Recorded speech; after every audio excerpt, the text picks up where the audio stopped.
রাধে রাধে। আজকে করবো হলো আলুর চিপস। আলুর চিপস করার জন্য আমি প্রথমে ৩-৪টে আলু নিয়েছি। আলু নেওয়ার পর ৩-৪টে আলু আমার কাছে ওই এক রকমের আম কুচুনি পাওয়া যায়, ওইগুলো ছিল না বলে আমি বটি দিয়ে একদম পাতলা পাতলা করে কেটে নিয়েছি। তবে এতে একটু রিস্ক আছে, আমার মনে হয় আম কুচুনো যেগুলো সেগুলোতে মানে কাটলেই আলুগুলো বেশ ভালো হবে, পাতলা পাতলা হবে।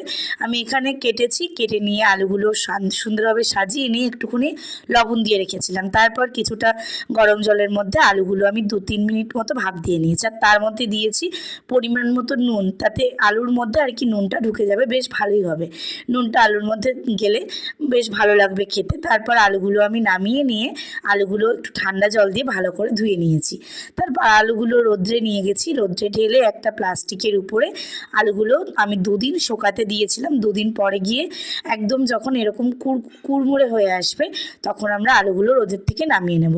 তারপর আর কি গরম তেল দেবো কড়াইতে, রিফাইন তেল দিয়ে কি একটু তেলটা গরম হয়ে আসলে সেই পাঁপড়গুলো মানে রোদে দেওয়া পাঁপড়গুলো আমি ভেজে নেব। একরকমভাবেও আলু চিপস করা যায়। আলুগুলো পাতলা পাতলা করে কেটে নিয়ে তেলে মানে তেলে আগের থেকে ভাজা যাবে না, আলুগুলো পাতলা করে কেটে নিয়ে ধুয়ে নিতে হবে। তারপর একটা টিস্যু পেপার বা কিছু একটা দিয়ে আলুগুলো পুরো শুকনো করে নিতে হবে, একদম শুকনো করে নিয়ে একদম ডুবো তেলে ভেজে নিতে হবে, তাহলে এরকম কড়মড়ে করা যায়। আর রোদে দেওয়ার মানে হচ্ছে রোদে দিলে অনেক দিন রাখা যায় আলুর চিপসগুলো, যখন খেতে ইচ্ছা করবে তখনই তেলে ভেজে খেতে পারবেন। রাধে রাধে। বাড়িতে অবশ্যই বানিয়ে দেখবেন, বেশ ভালোই লাগবে আলুর চিপস।